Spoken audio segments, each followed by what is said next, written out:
Hello, everybody. Welcome to this week's edition of the Railsplitter Athletics Report. I'm your host, Rusty Peace, and we are ready to go for the week in Lincoln Memorial University Athletics. We've had a lot of cancellations, at least the spring sports have, due to the weather throughout the tri-state area. So a lot of shuffling going on with tennis matches, with some baseball games, softball games. We're going to try to run some of that down for you here tonight. We'll talk about that in our first segment. We'll also talk with Josh Schertz a little bit later on, the number 19 nationally ranked Railsplitters with victories this past week, both over Carson Newman, that's the most recent win, and on the road this past Saturday over Anderson University. And then we've got a tough one coming up this Saturday night at home against Lenoir-Rhyne and a battle on Wednesday against the Bulldogs of Wingate. We'll talk about all that as well as the latest regional poll that was released this past Wednesday and the national poll, and talk about how all that's shaping up as well as the South Atlantic Conference race. Stay with us. We have tons to talk about tonight. This is the Railsplitter Athletics Report. Back after this.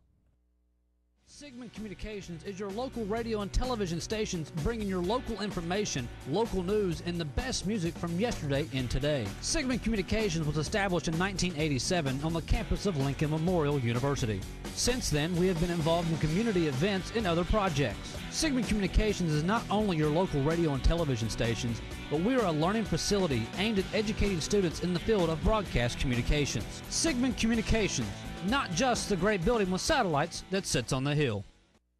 We're now MediaStream, bringing home to you more and more improvements. As your hometown team, we're dedicated to bringing our friends and neighbors more service upgrades than ever before. Always available 24/7 customer service and technical support. 30-day money-back guarantee on services. Improved bundles that will save you money. Get ready to do more of the things you love with the people you love and with savings you'll love. Call 1-800-392-2662 for details. MediaStream, bringing it home to you. Bringing it home to you. Since 1973, DeRoyal has been a leader and an innovator in manufacturing products for the healthcare industry. DeRoyal supplies more than 20,000 products and product lines such as acute care, orthopedics, wound care, and trauma. DeRoyal is proud to be the largest supplier of orthopedic soft goods to clinics and hospitals in the nation. Since its start in Tazewell, Tennessee, DeRoyal has grown to open factories in over 29 locations worldwide and employs over 2,000 people. DeRoyal, a name you can trust and an employer you can count on. Looking for efficient, compassionate, and comprehensive health care for you and your family? Visit University Medical Clinic. All providers are faculty members of LMU's DeBus College of Osteopathic Medicine and are board certified in their specialty. Multiple specialties available including family medicine, pediatrics, OBGYN, and osteopathic manipulative medicine, with locations in Harrogate, Tazewell, and New Tazewell, and most insurance plans accepted. University Medical Clinic is here to serve you. Call 423-869-7193 for an appointment. University Medical Clinic. All right, welcome back to the Railsplitter Athletics Report. As we said, a lot to talk about, so let's get right to it.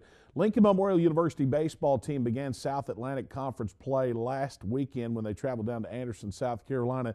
And although the Railsplitters lost the first game of that series, they did bounce back to win games 2 and 3 to take the series 2-1.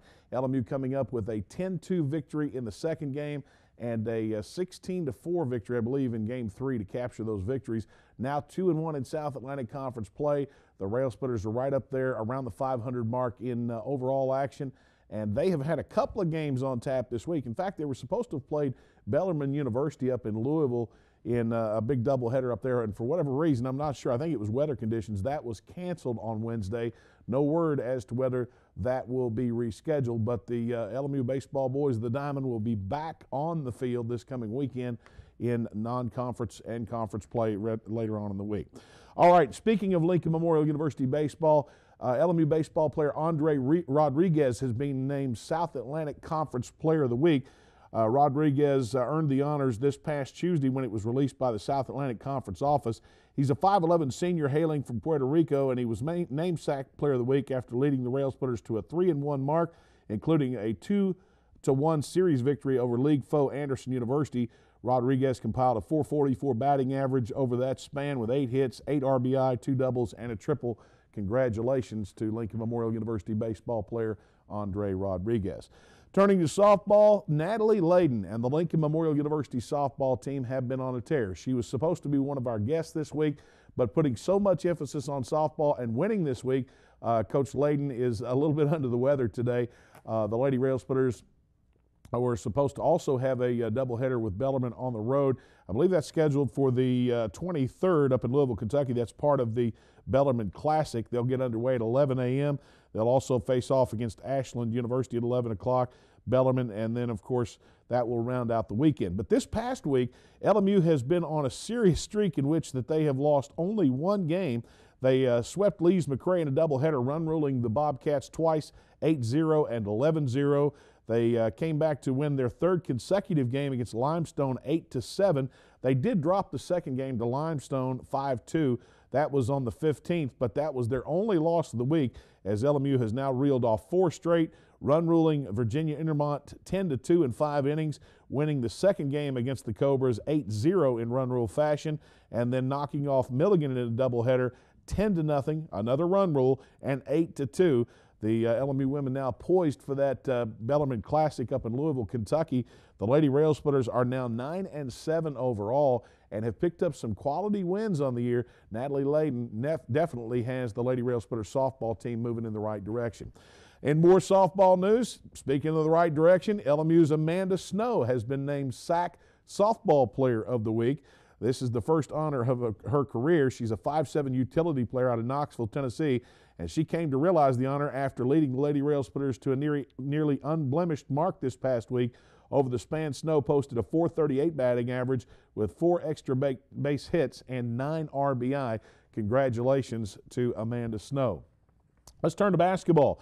Lincoln Memorial University women's basketball team has played some of the upper echelon of the conference very close this week.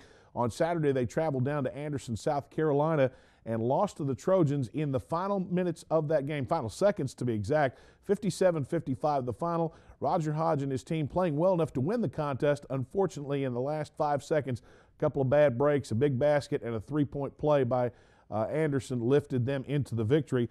Now, on Wednesday night, the Lady Railsplitters returned to the friendly confines of the Tex Turner Arena to take on arch rival Carson Newman College. The LMU, actually now Carson Newman University. The Lady Railsplitters had lost 6 straight dating back several years, but Roger Hodge and his team were not going to be outdone this time as they go to overtime to win it 64-62 over the Eagles of Carson Newman. Leading the way, Miranda Bodie. She was selected University Medical Clinic Player of the Game. She finished with a double-double, 17 points and 12 rebounds in 43 minutes on the floor. She was only out of the game for 2 minutes. Congratulations to Roger Hodge and his team as they move to 14-11 overall, 7-8 in league play. And after the game, we caught up with Coach Hodge and got his thoughts on the big win. If you look at the stat line, this is not a stat line you would look at and think that we would have came out ahead in this ball game. They had 17 more shots. They beat us on the boards. You know, they're a tough physical team. Mike does a great job with them. But I'm very proud of our kids. We got a couple playing over 40 minutes, you know, which is kind of rare for us. But our kids hung in there. And, I mean, I thought we were flat and kind of struggled all night. But, you know, again, it's always ugly with us, but finding a way to win ugly, I'll take it. You know, ugly wins or not, the Lady Railsplitters are on a roll. They've won 6 out of their last 8 games. They will host the Bears of Lenoir-Rhyne University on Saturday night. That's a 6 o'clock tip-off. Todd Starkey and his team come to town as the number 2 ranked team in the South Atlantic Conference race. That's going to be a battle in the Tex Turner. Come on out and show your support for the Lady Railsplitters. Turning to men's basketball, the Lincoln Memorial University men's basketball team is not to be outdone.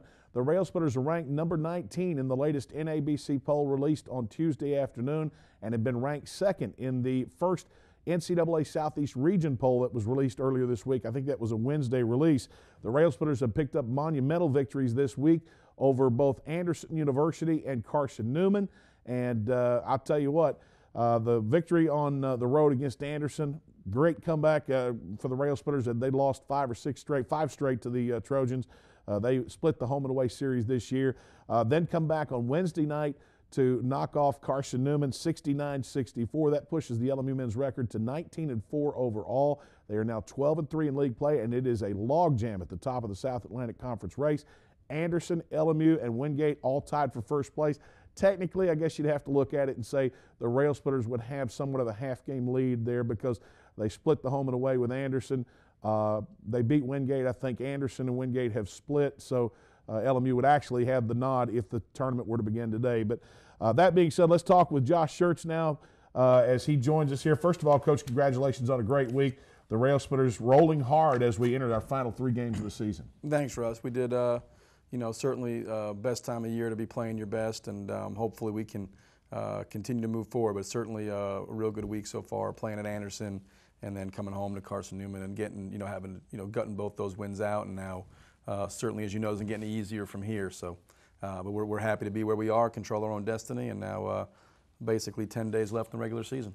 That win over Anderson, Coach, it's got to feel good to get that 800-pound gorilla off your back, and off the team's back. I mean, we'd lost 5 consecutive times to the Trojans, and all of them were just by 1 point or somewhere within 2 or 3. But, it got to the point where I know the guys had to be a little discouraged. Well, I think when you lose 13 games in 3 years and 5 of them are to the same team, and not only did you lose 5 to the same team, but like you mentioned, 3 in a row by 1 point. We led all 3 games inside the final 10 seconds and lost all 3. So it was, from a confidence standpoint, from just knowing that we could get the job done, I think it was important. And obviously, winning down there, I think, was even probably better than for us. If we had to pick one, obviously I'd take both, but if you had to pick one of the two, winning down there was big for us as well.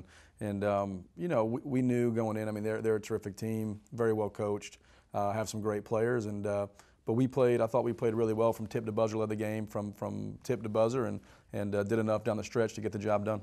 You faced off against 2 of the best guards in the league in Denzel Jones and Chandler Hash in that contest. Wednesday night you come back, you have to face off against the next 2 best guards in the league probably in Antoine Davis and also Ishmael Sanders. The guards have really been given a gut check over the last 5 days.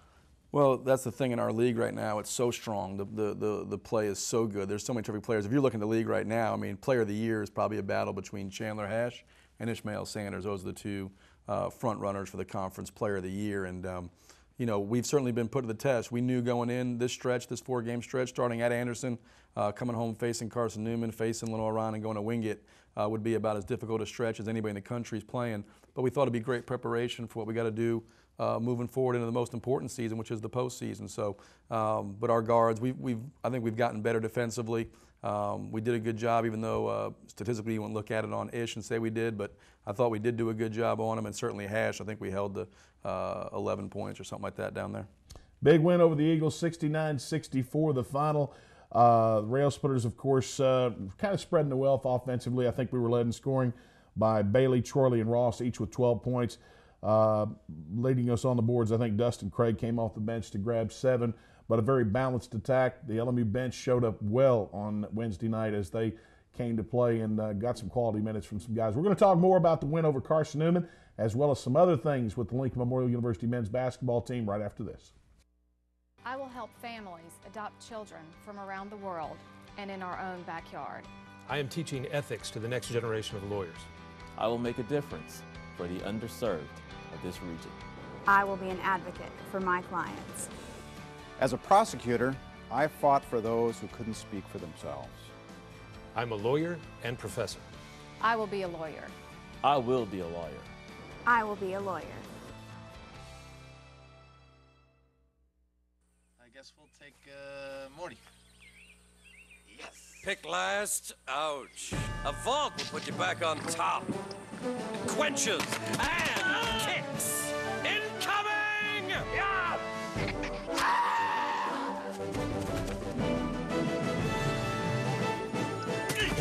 You're a super soda mercenary! Vault! Drinks like a soda, kicks like an energy drink. Get to it! History comes alive at the Abraham Lincoln Library and Museum on the campus of Lincoln Memorial University in Harrogate, Tennessee. Located 60 miles north of Knoxville and 5 minutes from the entrance of Cumberland Gap National Historic Park, the museum is home of one of the largest privately held Lincoln collections in the country. A place to learn and play. My museum includes interactive exhibits as well as special events and educational programs. For more information, go to www.lmu.net.edu. We represent the Coke brand. We would like to sue Coca-Cola Zero. Would you say that we have a case? For what? For taste infringement. We want to just sue them back to the Stone Age to send a message that they're tampering with really the flagship of the company. It's one company. It's like you suing yourself. Yeah, but they're on a different part of our floor. Da, da, da, da, da. Welcome back to the show. As we said before, the victory over Carson Newman puts the Railsplitters at 19-4 overall. They're now 12-3 in league play. And, Coach, they're atop the South Atlantic Conference race. You've got three teams that are definitely within striking distance of the regular season title, but you've got Carson Newman that's still only a game off the pace, and an outside shot that a team like Lenoir-Rhyne or Newberry could kind of weasel in the way in the back door. Well, yeah, I think certainly it's you got the three teams, us, Anderson, and Wingate, that are all tied at the top of the league with 3 to play. We all got 3, pretty difficult contests to play. And then obviously when you look at it, Carson Newman is just a game off the pace, but for Carson Newman, they get both Anderson and Wingate at home in the last 3 games. So they're certainly by far not out of the stretch to win the league. It's just going to come down to kind of who can play better on the stretch. We still got to play Lenoir-Rhyne here, who's 10-5 in the league. We got to go to Wingate, who's 12-3 in the league. So, and then we got Catawba, who beat us the first time coming home. But we'll kind of continue to do what we've done, which is focus on the task at hand, which now turns to Lenoir-Rhyne, and try to get better, today, tomorrow, and focus in on trying to play our best on Saturday, because as we know, it's going to take our best to have a chance to win against what's really a high quality. Not only is Lenoir-Rhyne 10-5 in the league, but they're 17-6 overall. This is one of maybe, in my opinion, as good a team as John Lentz has had, and since I've been here, my 5 years at LMU. It was a tough battle with Lenoir-Rhyne over in Hickory. LMU came out a winner in that one. But let's look at this Railsplitter basketball team as a whole. You've faced off against a couple of teams here in the last week that have really given LMU some problems over the last year, mainly last year. Is this LMU basketball team, are they where you would like to see them defensively at this point in the season? We're getting there. I mean, you can always get better. We're going to have to get better, from here to kind of get where we want to get to. But I do think we're getting better. We're playing better defensively as a team. I think we're rotating better, helping one another better. Contesting plays better. Everything's been a little bit better coming out of the Newberry game. And I don't even think we played poorly against Newberry. You look at what we've endured the last 3 games. Brevard goes 14 for 28 from 3. I think Newman was 9 for 18 last night. So to win 3 games in a row like that, where teams are making pretty difficult shots, is a credit to our kids. I am happy with how hard they're playing, how committed they are to each other. How I think with their focus level is the best it's been. This is the time of year you want to start trying to play your best ball, because down the stretch run of the regular season into the postseason, the competition's fierce. It's the most important time of the year, and it's important that our guys start to kind of peak right now and start playing at their highest level. And I think they understand that, and they're starting to do it. The reason I asked you about the defensive effort right now, and it wasn't where you had hoped it would be. Anderson and Carson Newman are both teams that present problems in guarding the ball. They spread the floor very thin. When we play the teams with that action offense or that motion offense, we tend to match up with them very well, with the exception of maybe the Wingate game, in which we did win, but we didn't hit the 3 very much. We didn't have a whole lot of 3s in that game. We didn't score as well as we normally do. I thought the defensive effort was there, but it seems as though whereas a year ago we were losing those tight games, now we're winning those games. Yeah, well, I think you gotta put yourself in position to try to win every night. And when you're playing other really good teams, I think, it's harder sometimes outside. Like for Carson Newman, they have really good players. They scout and prepare very hard. They've got terrific coaching with Chuck and his staff. They've got kids that care. They've got all that stuff. So when, we've got to play our best to have a chance inside the final 4 or 5 minutes. There's not, at our level, if you're at last year's Kentucky team and you got 4 or 5 lottery picks and you have a big margin for error. In Division II with 8.5 scholarships and no Pell, no books, the margin for error is not huge. The difference between good seasons and great seasons, or average and great and good seasons, is your ability to win close games. You want to flip it. Look at Newberry this year. They're 7-8 in the league, but they're 0-5 in the league in overtime. So you look at their record, you go, well, they're not very good. They're 7-8 in conference. If you look at how they've played, they could certainly be in that logjam for first place, or be in first place by themselves. So I think it's something that this year's group has done a really good job of, is being able to close out games, find ways to win close ones. The game with Anderson was a 5-point game under a minute to go. We win by 9. Last night's game, we win by 5. The Brevard game, we win by 2. Wingate, we win by 2. Lenoir-Rhyne was overtime. You go back through the league, Newberry was overtime. We've won a lot of tough, close games. This team's real battle-tested. And I think going through having some tough losses last year down the stretch, we lost a bunch of close games. And I think that's helped this year's group because we've been through that, we understand it, and now we've been better at closing time this year, certainly than we were last year. What I think is comical is we're both, he says we lost a bunch of close games. I said we lost games last year that we're winning this year. We're talking about, what, 6 games? Something like that? We won 26-6 last year, yeah. I mean, that's ridiculous to be talking about it like that. But that's the monster that has been created here. Mm-hmm. We've almost become spoiled in our mentality that we just expect to win every game. Well, I think that's, I mean, it's a place that we know has a lot of pride, and certainly, it's fun. I was talking to somebody before the season. They're like, you guys are going to have, I think you guys are going to be much, much better this year. This is before coming this year. And I said, well, that's that LMU math. We lose 2 first-team All-League players, 1 who's an All-American. We lose 3 starters, and we're going to win more games. But, hey, we're at a place, and I always tell our guys, hey, rosters change, expectations don't. The expectations here will always be, I think, to compete for. Our goals are the same every year. Win a league championship, win a conference tournament championship, win a national championship, and give yourself a chance to do that. But to do that, you got to focus on the process. You got to focus on getting better in practice each day, helping your kids get better, helping that team reach its potential. And then you got to go into each game and you got to play every possession, because that's one thing I think we've been good at is we prepare for, and I'm not knocking anybody, but we prepare for Hiawassee the same exact way we would if we were playing the national championship game. There's no difference in preparation and film approach and in what we detail. We don't prepare for Carson any differently than we do for Lenoir-Rhyne or Wingate or Catawba or Mars Hill or anybody. We try to prepare and play each game same way, and I think that gives you a chance to have consistent success. We talked last night on the TV about trying not to overreact to wins and overreact to losses, and just to stay the course. And it's a long season. You got to stay the course. You can't get off, a loss or a win. You can't get too high, can't get too low. To be consistently good, you got to be able to stay the course and stay it through the whole 4 or 5 months of the season. Okay, that 4 or 5 months of the season comes to an end within the next week and a half. You've got 3 games remaining on the regular season schedule. Starts with Lenoir-Rhyne on Saturday. Next Wednesday, you got Wingate. The following Saturday, it's Catawba. Was it a surprise to you that Anderson went on the road and knocked off Wingate? No, because I think the margin for error is so close to those teams. You look at, Wingate went to Anderson and won in a really close game, and then Chandler Hash last night goes 9 for 11 from 3, hits 33 points. So I mean, you got sometimes guys that perform at an unbelievable level individually, and it kind of carries their team. And Chandler Hash, like I said, probably along with Ish Sanders, the 2 guys you'd say are Player of the Year in the league. But it wouldn't shock me if Newman beat Anderson at Newman on Saturday. I mean, it's just the way the league is. The top 6 particularly can beat anybody. Lenoir-Rhyne's great. Newberry's really good. I even think if you go to Catawba, Tusculum, they're a lot better than a typical 7-8 you would see in most conferences. So, Brevard's dangerous. I think Wingate's got to go to Brevard on Saturday.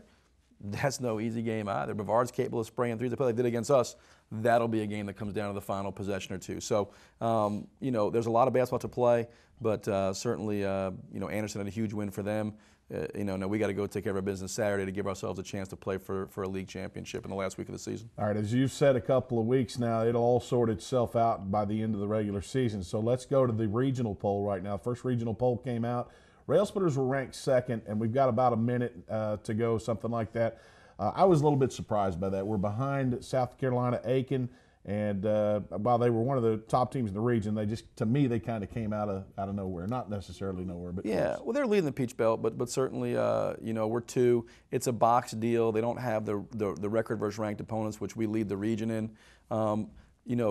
Like I said weeks ago, it'll work itself out. We all got to play each other. Our strength of schedule on the stretch is the best in the region in terms of who we got to play.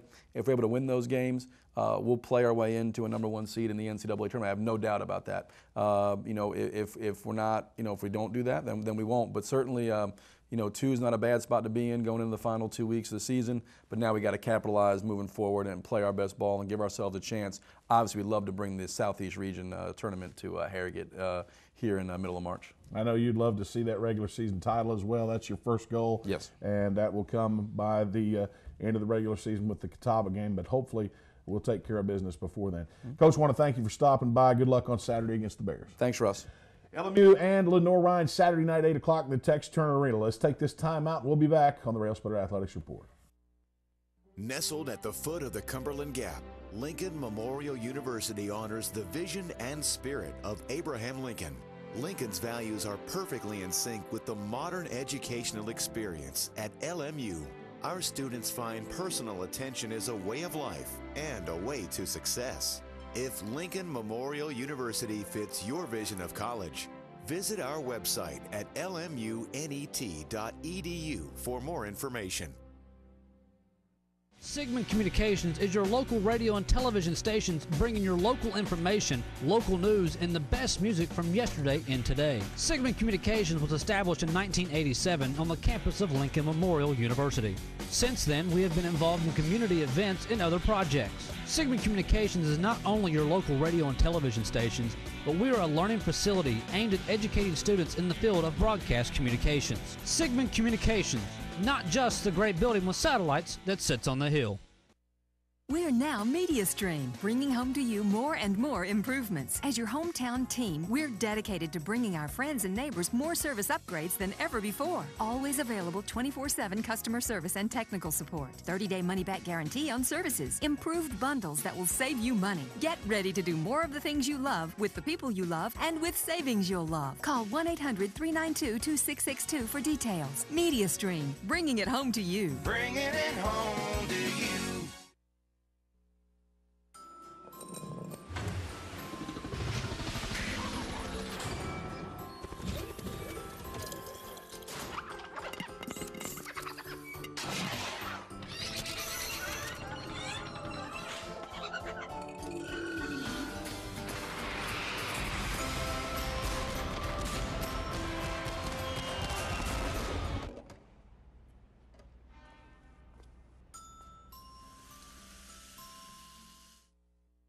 Welcome back to the Railsplitter Athletics Report. Before we go into some sports that are going to take place here over the next couple of days, I do need to point out that the Lady Railsplitter victory in basketball over Carson Newman on Wednesday night assured Roger Hodge and his club a second consecutive winning season. Now, he's only been at the helm a little less than 2 years now, so last year the LMU women got their first winning season in quite a while, and that victory over Carson Newman, very sweet on Wednesday night, with securing a winning season regardless. LMU women still 3 games remaining. They're now 14 and 11 overall. They play a 27-game regular season schedule this year, and so congratulations to Roger Hodge and his Lady Railsplitters on that victory over Carson Newman.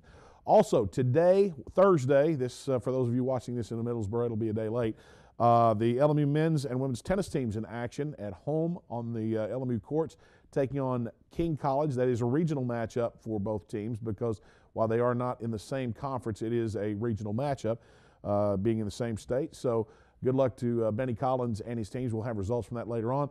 If you're waiting on golf results from a week ago, the Tusculum Invitational, that was canceled. So we do not have anything to talk about in regard to Lincoln Memorial University men's and women's golf. But we will have next week as both teams are in action this weekend. That's all the time we have for tonight. Until next week, good night, everybody.